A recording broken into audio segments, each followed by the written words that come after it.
Norman Iran 1 ABL YouTube channel. Like, share, and subscribe. Lovebird Talks and Tips. Welcome back ulit mga kashabab sa ating channel. So nakikita nyo po, gagawa po tayo ng feeder guard.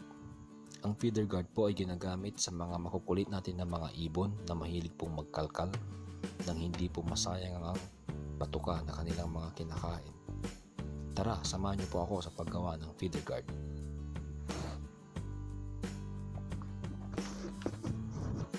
Ang mga kailangan po natin ng mga materyales: alambre, pot clay, piraso ng mga lumang tsinelas, ini-slice po, at plies po. Una po, susukatin po natin ang ating alambre na gugupitin nang sa ganun po tama po yung sukat na ating ilalagay sa paggawa ng feeder guard.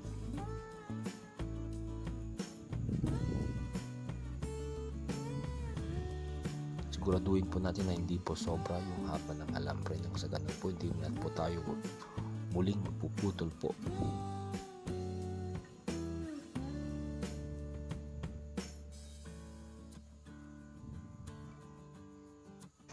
At ilalagay na po natin yung nahiwang goma ng tsinelas. Protection po niyan para hindi po gumalaw yung ginawa nating feeder guard. Kung wala po tayong ilalagay na goma ng tsinelas, gagalaw po yung alambre mismo. Kaya kailangan po natin lagyan ng goma ng tsinelas nang sa ganun po maging intact po yung pagkakalagay ng alambre na hindi po siya pagalaw-galaw.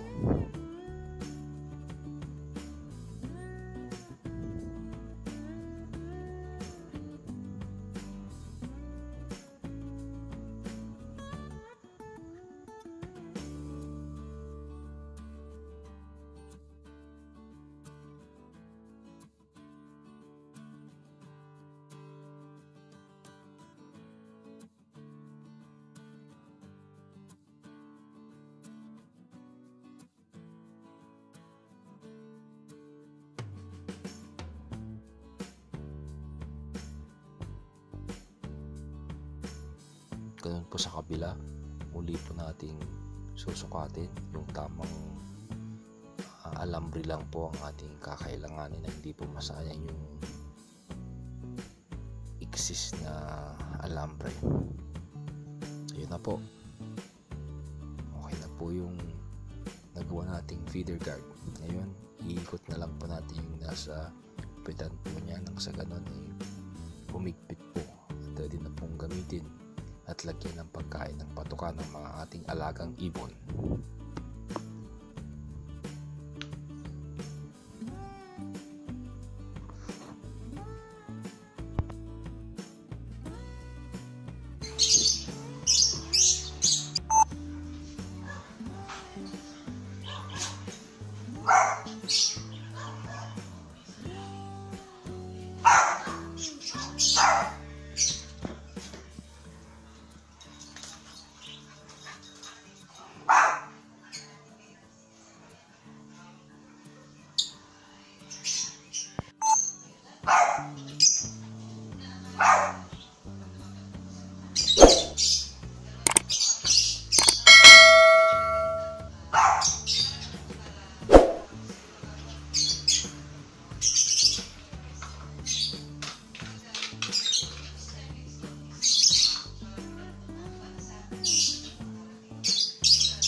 Welcome back ulit mga kashabab sa ating YouTube channel na Norman Iran 1. Ang topic po natin sa araw na to ay ang paggawa ng DIY perch o tungtungan ng ibon para sa ating bird cage o kulungan ng ibon.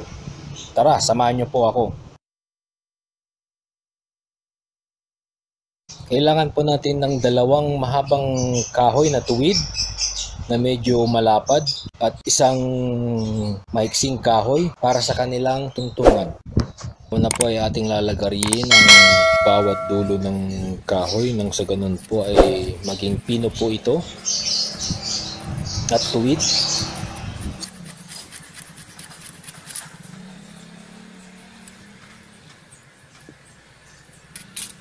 Siguraduhin po natin na naisukat po muna natin yung dalawang mahabang kahoy sa ating lapad ng bird cage nang sa ganun po ay tama po yung sukat.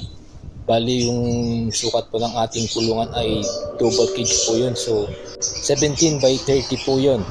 So magbe-base po tayo doon sa lapad na 17. Ganun din po yung sukat nung mahabang perch na ating ilalagay, mga Kasha Bobs. Kumuha po tayo ng pako na may sukat na 1.5 at ito'y ating ipapako sa magkabilang dulo ng kahoy. Magtira po tayo ng 0.5 inches sa bawat dulo para yun po ang gagamitin natin pagsasabitan ng perch sa kulungan nang hindi po ito gumagalaw.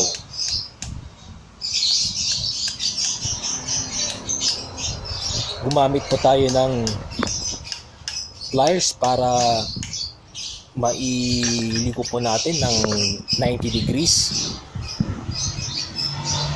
both magkabilaan.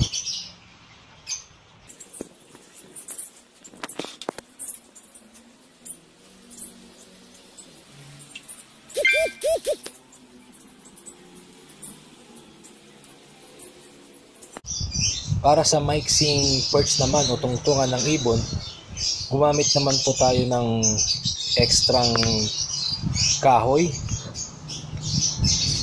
o kung ano pong ekstrang kahoy dyan na inyong pwedeng gamitin para po maidikit po natin yung maiksing perch na ating gagawin. Ayun po. Bubutasin po natin ito ng 2 butas. Pwede po tayong gumamit ng pako or yung drill bit sa pambutas. Ayun po.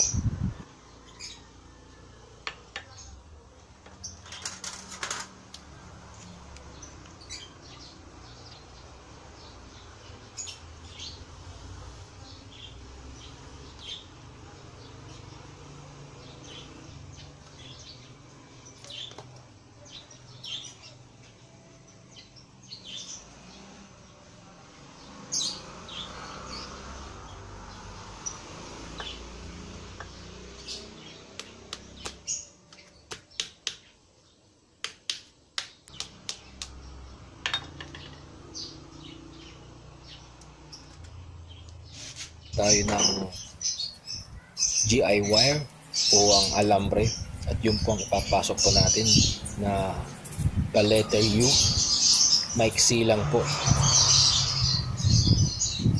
at yun po ang magiging sabitan ng ating perch. Ayan po. Ang susunod naman natin ay papakuin po natin yung gitna ng ekstrang kahoy na ating gagamiting perch. At ang susunod po ay kumuha po tayo ng pako at ito ipapako natin sa gitna.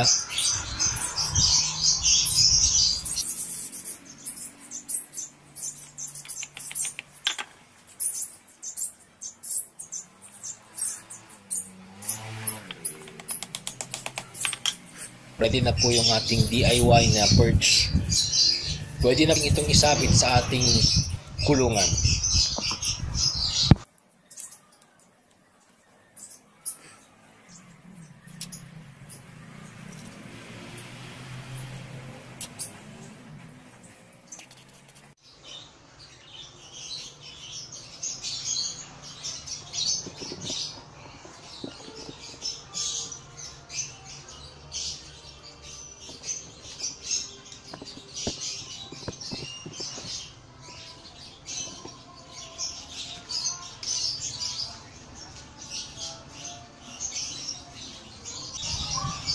At sa mga hindi pa po nagsusubscribe, pa-subscribe na rin po, pa-like, pa-share, at huwag pong kalimutang i-click ang bell button para po ma-update po tayo sa mga videos po natin na ating i-upload. At kung nakatulong po sa inyo ang video ito, huwag pong kalimutang i-share.